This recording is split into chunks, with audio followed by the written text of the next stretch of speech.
people upset about the fat pride issue, fat shaming, and I want to hear from you. I want to know why, whichever side you're on. What is it about the other side that upsets you? Because this is an issue where there's a lot of controversy, but sometimes people can't articulate why exactly. I'll tell you exactly what it is for me. It's the compulsion of language. It's not about chubby women. It's not about mansplaining. Here's what I think people need to remember. Most men find most women attractive. Yeah. Okay, everyone in this room has who has a girlfriend or mothers, sisters. I can think of everyone right just connecting from us, at least 12 women, a variance of 8 inches and probably 60 pounds between them, and all of them would be considered attractive. So let me say, we do not expect women to look or be one way. Men don't expect that. No. My problem with the fat pride movement is when you demand that we deem all women to be attractive in all ways. It's the compulsion of language. Reasonable? Let me know. So here is what's happening right now. There's a show on Netflix again launching called Insatiable, and there's already a petition to stop it. Let's roll a clip so you have some context for it. My name is Patty. High school was a nightmare. Fatty Patty's huge. Every day I wondered, how much more of this can I take? Right here. Look! Patty's hot! Having my jaw wired shut lost me more than just my summer vacation.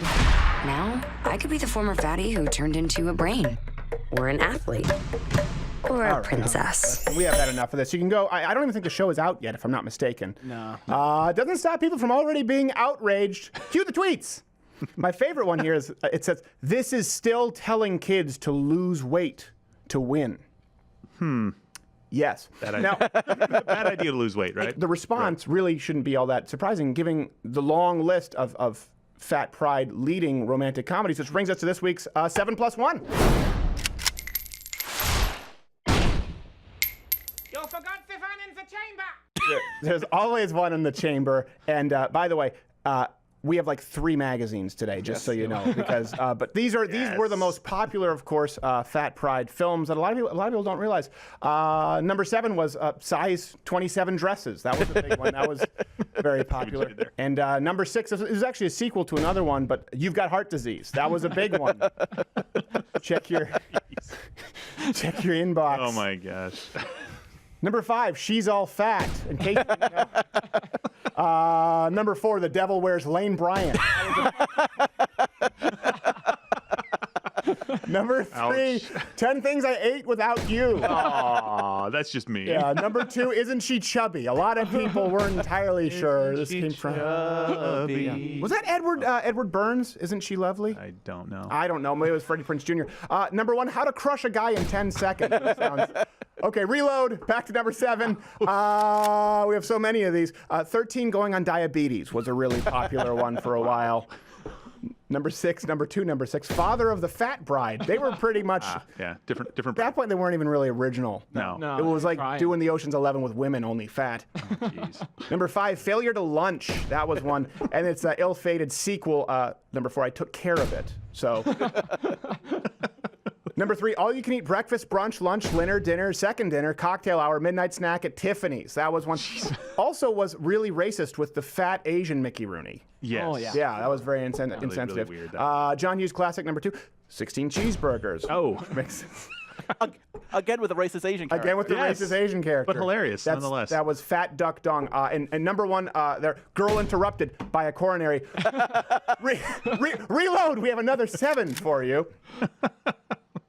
Number 7, While You Were Sleeping, I Raided the Fridge was another one. Number 6, That happens, yeah. Portly Woman. That was one that Jason Alexander, little known fact in that film. Number 5, He actually played the portly woman. it's true, Can't Run Away Bride. That was one. She struggles. Oh, I see that. Number 4, 50 Shades of Grey, fat version. I don't even. It's like the expurgated version of 50 Shades of Grey with fat. Starring Lena Dunham. It's like they're getting lazy and desperate for time. Yeah, it's almost. I think some of these are straight to video. Number 3, The Sisterhood of the Unnecessary but Actually Necessary Maternity Pants.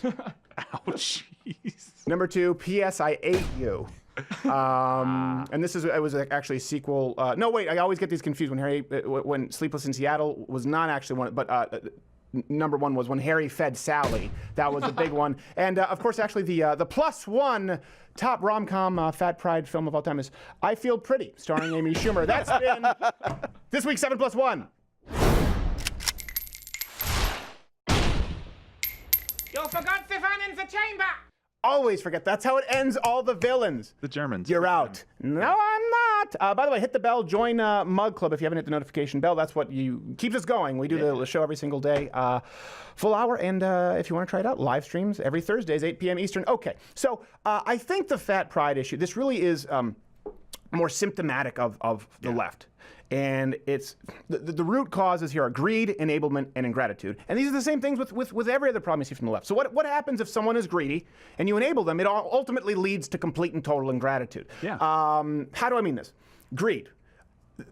Let's start with the left. Let's go economically and then move into fat pride. Yeah. For example, today's progressive left, they accuse the wealthy of being greedy. But the wealthy aren't the ones trying to take anything from you. When we talk about the wealthy, the 1%, I think it's joint, depending which number you use, 300-something thousand or 400-something thousand joint household income. Yeah. They pay most of the taxes. Okay, we're not talking about the economic system injustice or someone who works at Bear Stearns. We understand. But the truth is, when you're just looking at the general population, it's the progressive leftists who are the ones trying to take what others have earned. Healthcare, universal income, internet, and of course the greed parallels with obesity. You're the greedy pig who ate too much. The non-obese people are not trying to take your food. You're taking theirs. And then you're mad that they're just not on board with it. So then it leads us to enablement with the fat pride issue. And I think that's probably the one that people are the most obvious. Yeah. The left enables bad behavior because it feels good. Yeah. As long as it feels good, it's about rather than examining themselves and reflecting. Good. Okay, we've done this before. How much flack have we caught for this? Let's use a few examples. AIDS. AIDS was something specific behavioral patterns lead to catching AIDS. Don't judge! It's as perfectly legitimate a lifestyle as anyone else's. Okay, how about a lifestyle called... We should all be getting AIDS. You should be so lucky! You get AIDS, and you get AIDS. Oprah, by the way, said, I think, 2 in 5 heterosexual couples by like 1995. We have that sometime. We did it's it in a... zero. Just search Steven Crowder. That's an advertisement. It was an AIDS surplus she had to give out. Hey, by the way, the lifestyle is called not having sex with men in truck stop stalls. Yeah. Yeah, that's it. It's the single most preventable disease in human history. It's 100% preventable. How about instead we have a pill? How about no pill? How about you just don't have orgies in truck stops? Let's go with the pill. Okay, so another example. I mean, obviously abortion. Yeah. You have no right to judge. It's just as moral of a choice of whether you're pro-life or pro-choice. Listen, you have the right to judge. We've enabled women to make it as easy, actually easier, than putting a child up for adoption. If you're a serially unemployed loser, let's just give them universal income. Right. It's a human right. You don't know. That's the word, right? Nuance. Yeah. According to Anna Kesper, it's nuance. Everything is nuanced. Giant fat land whale? Who are you to judge? They're just as healthy and beautiful as everyone else. By the way, they want to change it from diabetes to livabetes. Is actually even really pushing it that does hard. sound better. Yeah. It does sound better. Die is more You still lose a foot. descriptive, though. Yeah. And this leads us to ingratitude. And rather than just becoming a manatee, or being grateful that you live in a country with even the option to become obese. That's one thing, too. The left is constantly, America's the fattest, stupidest. Well, I think it's a great thing that we have the problem of overabundance, right? Yeah. I'm still grossed out, but I think it's a good problem to have. Better than starvation. And you have all of the tools readily available to fix it. Instead, people bitch. Yep. They bitch because you now feel entitled to not only a seriously grave health risk, but entitled to other people's opinions regarding your beauty. That's the issue here. You demand that the public opinion change in the face of evolutionary biology and, by the way, scientific medical consensus. Not only, let's not even say consensus, medical accuracy, truth. It doesn't matter who agrees on it. I'm never the problem. Exactly You're never the problem. It's society that has to be changed to accommodate them. Right. Instead of dropping a few pounds, we have to make all movie theater and airplane seats bigger. These same people are always bitching about privilege. How privileged are they?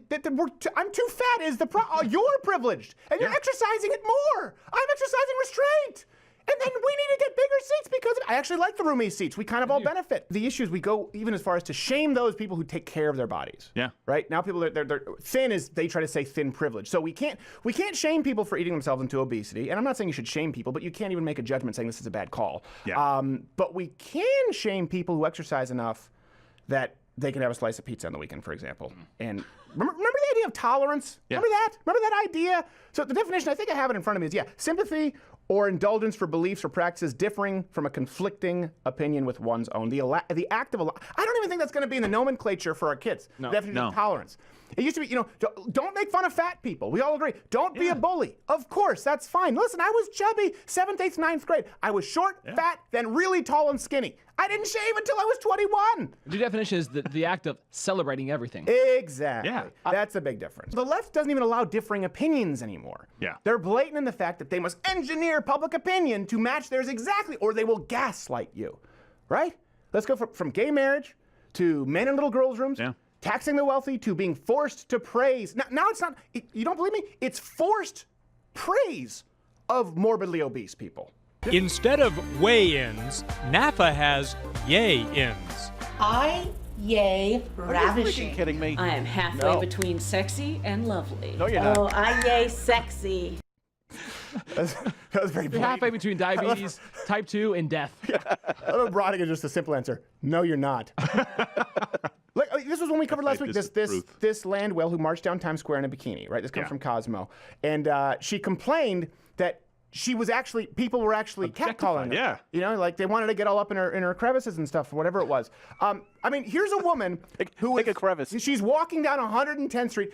She's causing new potholes. The Ninja Turtles are having to do new drywall and fix their Very bookcase. expensive in New York. And she's upset that people found her attractive. This is the problem people have. It's the compulsion of life. The definition of tolerance is predicated on the idea of understanding and compromise that we just talked about. So tell me, where is it? We just talked about gay marriage, transgender issues, wealth redistribution. Right now, fat pride. Tell me, where is the offered compromise from the left on any of those issues I just mentioned? Any of those issues I just mentioned, you have to tolerate. They have to be willing to find a middle ground. Name one.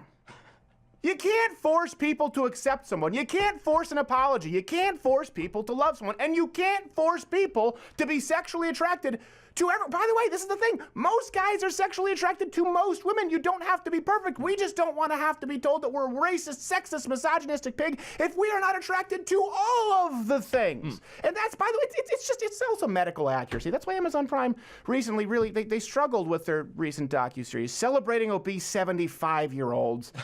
It's not coming down the